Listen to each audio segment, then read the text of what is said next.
Okay, folks, this is the situation at the end of turn 7. It is the end of the 5th of July 1941, and, well, the Germans had one good turn, turn 6, and now their die rolls are back to the norm, rolling horrifically. All around this eastern section here, it's just amazing, a lot of 9s and 10s in these combats, which doesn't get them anywhere. They had, really high odds. We're looking at least sort of 5 to 1, 6 to 1, 7 to 1 odds in much of this combat, and just not getting the breakthroughs they need. As a result, you can see they've kind of brought up their forces, a lot of these panzer divisions up to the line, but this is giving the Russians time to come around as well. So the Russians are now pulling away from this safer area here and using these roads to come around and reinforce. And again, you can just see that Russian defense in depth. Some slight little subtle nudges of the Russian line along here, nothing that the Russians need to be too worried about.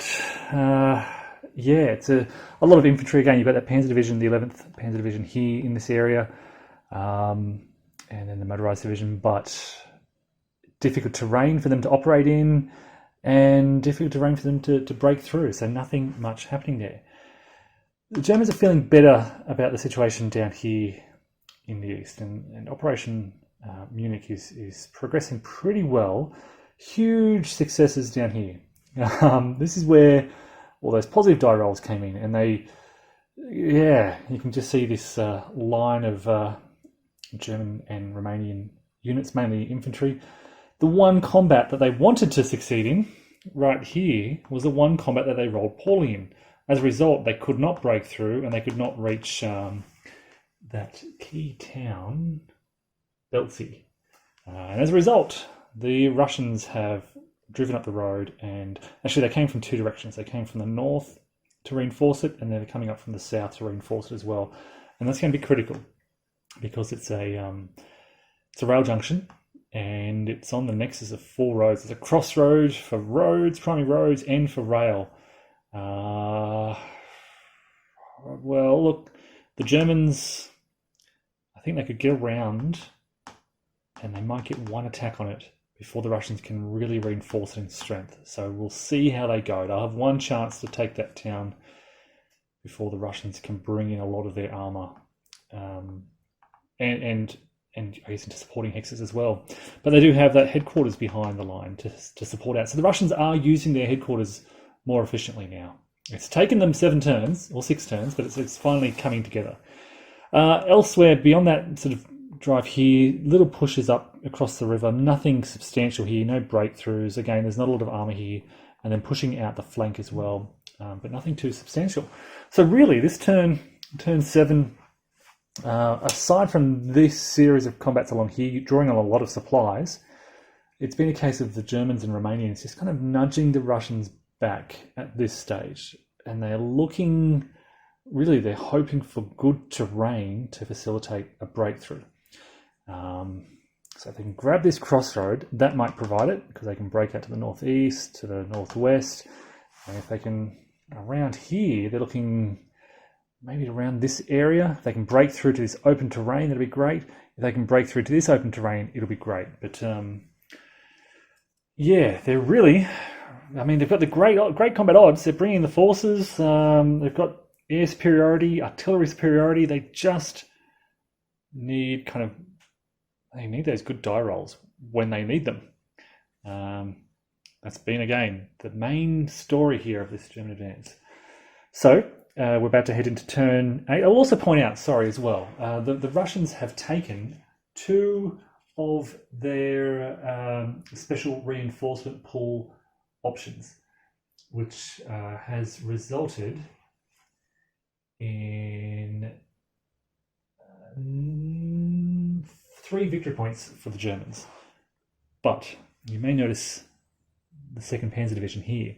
That is a German reinforcement pool option, and that cost them 8 victory points. So they're way down the victory point track now, sitting on about 5, but it gives them this Panzer Division in the south. And that was kind of as a response to what the Russians have been doing. They figured an extra Panzer Division down here could really help. And in fact, that Panzer Division can 1, 2, 3, 4, 5. Yeah, they could even drive through here, cut that road, and keep driving north, perhaps. So next turn could be very interesting for the Germans with this new reinforcement panzer division. Hopefully they get their 8 victory points worth out of their arrival, because that's a lot of victory points. We'll see what happens. Okay, so here we are at the end of turn 8, and nothing too major developing, just a lot of small activity really throughout the front. Nice big attack up here by the Germans, which forced the Russians back, and there's a good stack there. Once again, their main attack, you can see here, 3 stacks of Germans driving on a Russian stack. They ended up getting 9-1 odds, or maybe 8-1 rather, and they rolled, I think, a 9. Just, again, when they need it, they just don't get the good rolls. Elsewhere, though, lots of little major skirmishes along the front. A drive along there. What we're doing now with the Germans is bringing a lot of their mechanized formations around down here.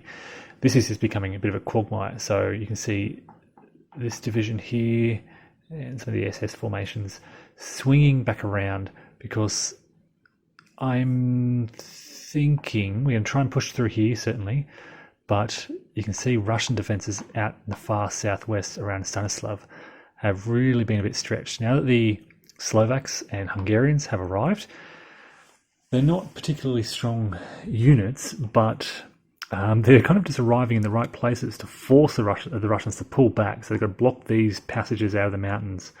They've got to pull back to sort of form their line around Stanislav, which is relatively weakly defended. There's no, whereas up here the Russians have this defense in depth, down here they don't. Down the southeast with Operation Munich, there was a nice breakthrough through here. So yes, the Germans captured Belzi, a nice good attack, and then in their mechanised movement phase just managed to exploit a little bit further north with some Romanian help as well. One unit, this Romanian cavalry, slipped straight through the lines up to here, and then had that exploitation.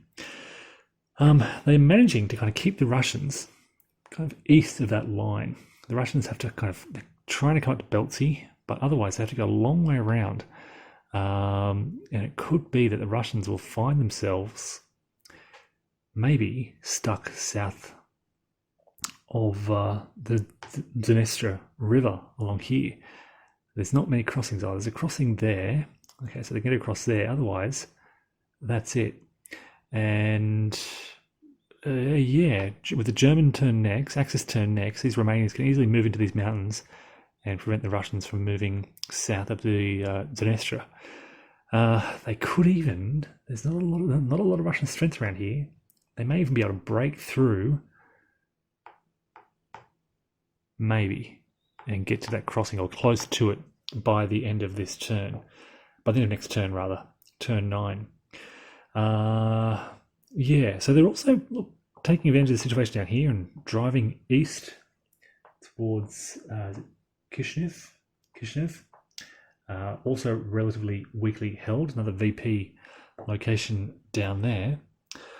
And all this pressure is coming at once. So again, not a huge drive, not a huge breakout, but just a little bit of pressure here. Basically, these Germans who were around here have shifted to the right. This is the Panzer Division that we brought on as reinforcements. They've been really important. And we're putting most of our pressure on here. The great news here is the rail line is moving forward, so I can rail supplies straight into here to... I mean, I'm moving pretty quickly. But the rail line is almost keeping up with that drive. Out here, an attack on some Russian units which have been pocketed. It went okay, I guess. But again, another VP location out here that the Russians don't have a lot of defense in. So all these pressure, this is kind of like pressure all along the front. Attacks going on all over the place just to push the Russians back here and there. It's creating that pressure where they're constantly pulling back and rushing their units around. A lot of the Russian armor this turn pulled back, and they can't navigate these paths very well. So they're trying to come around, and you can see where these units have moved. Trying to rush to the south around Stanislav. Yeah, I feel like the Germans haven't had this great breakthrough, but they've just been putting all this pressure on the Russians that I feel like the Russian lines are really being stretched thin. And it kind of feels like it's approaching a point where it'll be too thin to hold. And it's just a case of figuring out, for the Germans, figuring out where that is. And that's why they keep moving their arm around. What we're trying to do here is find that point where we can break through. I don't know if it'll be at the top here. I don't think it'll be here. There's a solid Russian line now. They've reinforced that again. Reformed it, rather. Here, there seem to be a few weaknesses and vulnerabilities. You can see here, that's just a train, supplies, headquarters. 1 unit, 2 units. There's not a lot in this area.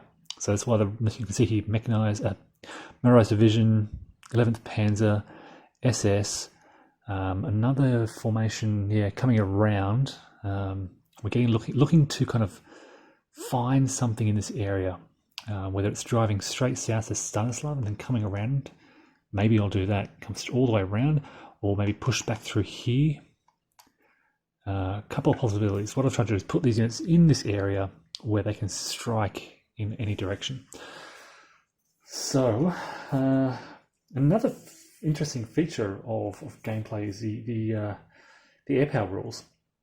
And this turn, Russian air was very heavily damaged. We've now got 4 Russian air units in the destroyed box, and 2 are damaged. Now we also have 3 German units damaged, but they have a lot more to spare. As a result, the Russians only have 5 air units available in their flown box on the coming turn. It's going to be interesting. As I said, that's the end of the 8th turn, heading into the 9th turn. So it's the end of the 7th of July. Okay, here we are at the end of the 9th turn, the end of the 9th of July, and we finally have German breakthroughs, 2 simultaneous breakthroughs. A big one around here with several Panzer divisions pushing back the line, about 60 miles. And then down the south, a smaller breakthrough, but we had 3 key divisions breaking through. I think we had motorized division, 2 motorized divisions, and lots of other smaller mechanized units moving through.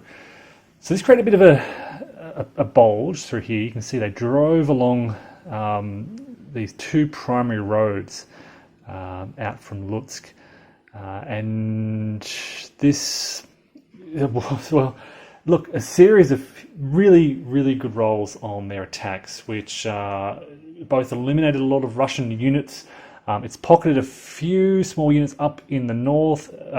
These guys in the south are in trouble. Some of these can't move. Some of these are trying to pull back.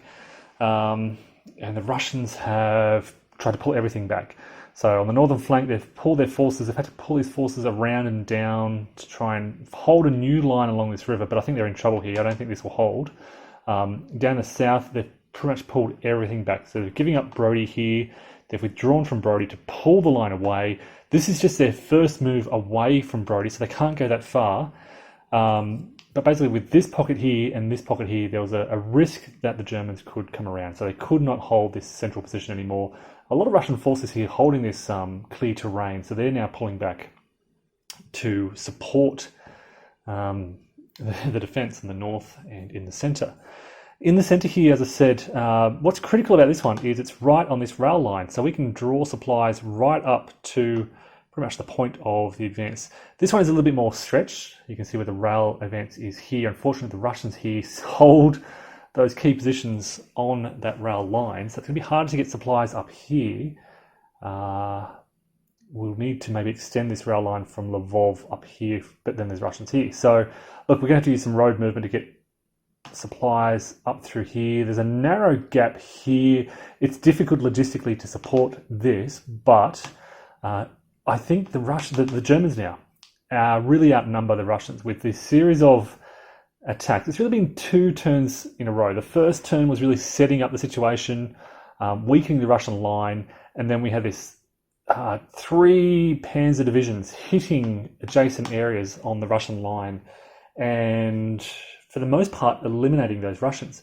In the process, they also eliminated a Russian HQ. So we had 1 unit overrun defenders in an area, which opened a gap which enabled the panzer division to push forward and eliminate those that Russian HQ and a lot of other units. So there's been a lot of Russian casualties over here over the last 2 turns, and it's just that a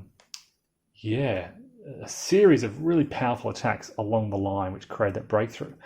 Down here, it was really just 1 attack which created the breakthrough, but we had a lot of those motorized divisions in the area to be able to exploit that. So they've been able to push through and shift to the north here, try to pin in these Russians in the south to stop them pulling away, which is successful.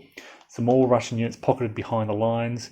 And so the Russians have had to basically withdraw. So you can see they're already outnumbered down here. They're already kind of stretched thin, and now they're really pulling back away from the Hungarians and Slovaks and German infantry in the south. So basically, we're seeing a Russian withdrawal and an attempt to reform their line. They might do it along the Siret River, along here, Ternopil, holding this victory point location, and maybe link up. This is going to be key terrain here, open ground along here. Hopefully the Russians are hoping to defend along this river perhaps, but they're even pulling away from the Prut River. They're giving the Hungarians this ground down here. They need to link up now with their southern flank, because this is also in a bit of trouble. Romania is just kind of gradually sneaking through, but yeah, as these lines, we now have one continuous Russian front line, and they need to watch the situation down here. Hungarians can move pretty quickly. There's an armored brigade there. Down in the south, it's been more success for the Germans. They rolled really well, just a series of small focused attacks in this area, of course driving towards Mogilev Podolsky. Headquarters managed to slip away there, luckily. But yeah, pushing the Russians back just a little bit, but also a bit of a surprise shift to the east. So what I had been doing is driving to the north, pushing this rail line. The railhead is here, supporting this offensive. And the Russians were moving everything to north, shifting around, trying to get around at least. And they kind of left some weak spots around this area here. So the Germans have, with mainly infantry, with Romanian support, launched a few little counterattacks. This is difficult to supply. So here's the railhead, and we're now pushing all the way out to the far right, way down here, and trying to get around the flanks of those Russians. We're on our way to Odessa. We're not far from Odessa down here on the right, and there aren't a lot of Russian defenders in this area. There's a lot of artillery. There's a big stacks of artillery, 1 defense strength infantry, some cavalry. Geez, I would say less than 20 defense factors in this area, whereas I think the Axis powers out here have at least 40. So they probably outnumber the Russians here 2-1 if they can use that carefully. The biggest issue for them, as I said, is supplies. They cannot easily get supplies out here. We prioritize the railhead here. The Axis is facing a difficult kind of decision here. Do they prioritize this northern drive against tougher Russian defenses? It'll be tough. Or do we exploit this weakness here? If they go east, it will stretch out their northern flank along here a bit, but I reckon they'll have some success. There are 2 victory point locations out here, Kishinev and another one here on the right, that may even open up the possibility for a shift around to the north. And again, if they can push this rail line out, they can support that. That won't be too hard to do. 4 hexes to here. Next turn it'll be up to here. 3 turns later will be in Kishinev. Interesting. So we're about a third of the way through here. So there's still 2/3 of the campaign to go. They could drive towards Odessa. Odessa has a lot of defenses way out here in the right. It's just kind of way off in the corner over here. That's a possibility. Odessa is worth 6 victory points per hex if I can get there before game turn 19. So if I can focus out here on the next 10 turns and capture Odessa, that's a lot of victory points. But it's at the expense of basically everything else. It's kind of, I don't think we have the resources to do both in strength. So I'm really kind of tossing up what to do here. What I'm thinking is the Germans might have one more offensive in the north, see what we can get done here, see if we can cross here. If we can get across here, there's a lot of good roads, open ground. We might also see what happens in the north. If this next little German push in the north is successful, we might prioritize that northern advance towards Kiev, which is way up in the north up here. If not, if these attacks don't go well, we might reconsider a drive towards Odessa. I think regardless of what happens, we'll continue sort of nudging towards Odessa, but not setting it as a huge priority, not diverting too many resources out that way. We do have our Panzer Division here under this stack, and they're critical. They're right in this area. So to divert them suddenly out towards Odessa would be time-consuming. I think we'll see how things develop with the current plan. Just keep nudging away, pushing back the Russians a little bit. These guys in here need to be careful as well, because they could easily get surrounded from the east. We will see. We will see what happens. The Russians have also been very lucky in their reinforcement rolls. They've released, quite a few. 1, 2, 3, 4 or 5 of their. They pretty much rolled for special reinforcement pools on every turn. So yeah, they're spending a lot of victory points for that, but I will say the last 2 turns have had a lot of casualties, and again those weaknesses are starting to show. So heading in to game turn 10 now, the 10th and the 11th of June. It still does feel that the Germans are behind schedule. I feel like they're way behind schedule, but starting to see some success. All right, we'll report back soon.